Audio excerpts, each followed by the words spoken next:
अभी मैंने थोड़ा टाइम पहले एक वीडियो शेयर किया है, ये भी किसी ने डाला हुआ था सोशल मीडिया पे। लुधियाना के अंदर एक नाम चर्चा घर में 70 साल के बुजुर्ग को बुरी तरह पीटा जा रहा है। अब उस बुजुर्ग ने क्या गलती की या नहीं किया ये एक अलग मसला है, लेकिन एक 70 साल के बुजुर्ग को दर्जन भर आदमी मिल के पीट रहे हैं, वो भी नाम चर्चा घर के अंदर। ये अपने आप में ही गलत है भी, ये होना नहीं चाहिए, ये अपने आप में गलत है। लेकिन अब ये पीटना क्यों पड़ रहा है? वो कोई भी गलती की हो, अगर मान लो उसने कानूनी तौर पे कोई गलती की है तो पुलिस है उसके लिए। और वो बता रहे हैं कि वो एक सेवादार सत्संगी परिवार है, सेवादार है। और एक वो इसलिए भी पीटा जा रहा है भी शायद वो जो शेड्यूल्ड कास्ट का है, इसलिए शायद उसको आसानी से दबाया जा रहा है, पीटा जा रहा है। और जो पीटने वाले लोग हैं वो स्वर्ण, जैसे हम ऊंची जाति के समाज के अनुसार हैं।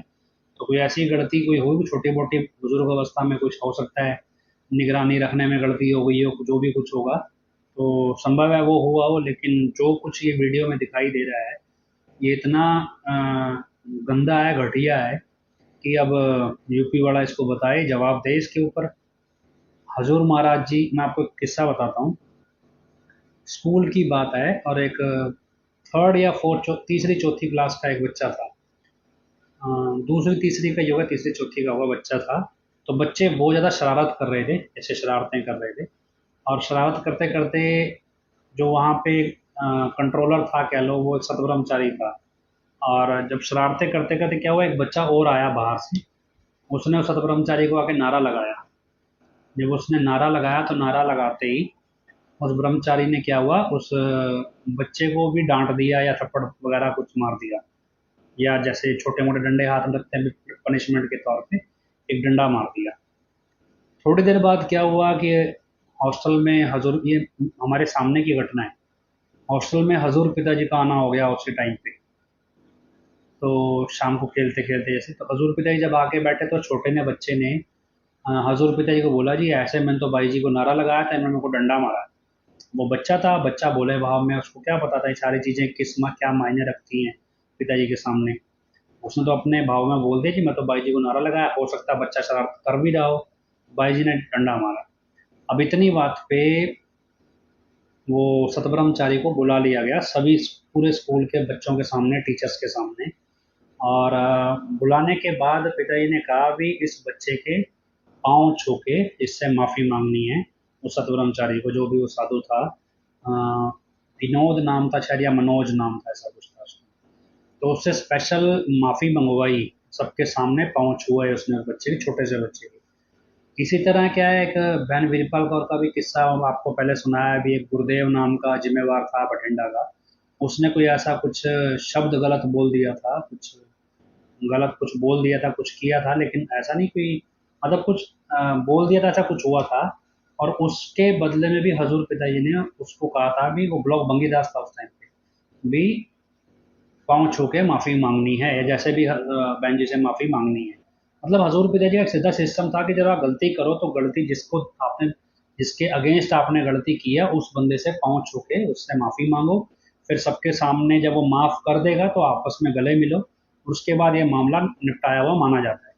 लेकिन अब क्या देख रहे हैं हम, 70 साल के बुजुर्ग को दर्जन भर आदमी मिलकर पीट रहे हैं, उसका हाथ तोड़ दिया है, हड्डियां तोड़ दी हैं हाथ की। और उसके बावजूद वहाँ का जो 85-45 जो भी मेंबर है और भंगीदास है, वो बंद कमरे में उसे धमका रहा है कि भाई अगर बाहर किसी को बताया तो सारे परिवार को केस बना के जेल में डाल देंगे। तो मतलब ये, अब हम सोचें भी, जो बरनावा से शिक्षाएं निकल के आ रही हैं 85 मेंबरों को गुंडागर्दी की, हालांकि जो प्रबंधकों की गुंडागर्दी तो सबके सामने ही है, लेकिन जो गुंडागर्दी अभी ये बरनावा में सिखाई जा रही है, वहाँ पे अब जितने लोग गए हुए हैं या जो लोग ऑनलाइन देख रहे हैं, गुंडागर्दी तो सिखाई जाती है, और क्या है, रूहानियत तो यहाँ पे रही नहीं है। नाम चर्चा घरों में अगर सत्संगी बुजुर्गों के साथ ये हालात हैं तो सोचो, आपके माता पिता कभी मन उदास होता है, बुजुर्ग अवस्था में थोड़े डिप्रेशन से में होते हैं, पिताजी तो रूटीन में सत्संग मजलिस नहीं कर रहे हैं, तो सोचते हैं भी चलो डेरे जाएं, आसपास के नाम चर्चा घर में जाएं, और वहाँ जाके पता चले भी इस तरह की मारपीट वहाँ पे सेवादार उनके साथ करें, तो क्या अब वो वहाँ जाने लायक भी नहीं रहे? कोई बुजुर्ग बुजुर्ग अब वहाँ से जाने लायक भी नहीं रहे।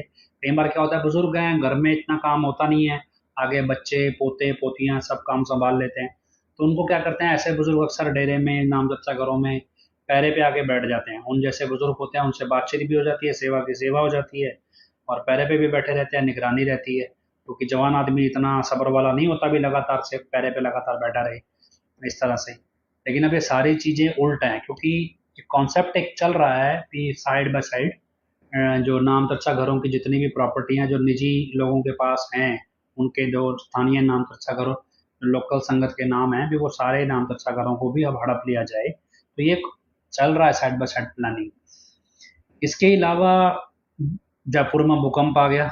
यूपी वाले ने तो सेवा वो क्या था कि भाई मालिक कहर रोक दे, लेकिन मालिक ने तो कहर बढ़ा दिया।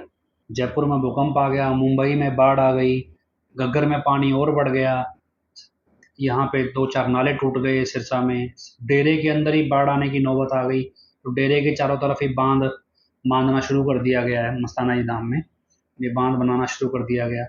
मतलब हालात क्या है भी, संत पिताजी अगर एक बार निगाह भी उठा लेते थे ना, ऐसे कई बार संगत बहुत गर्मी में बैठी होती और टेंट वाले टेंट नहीं लगाते थे,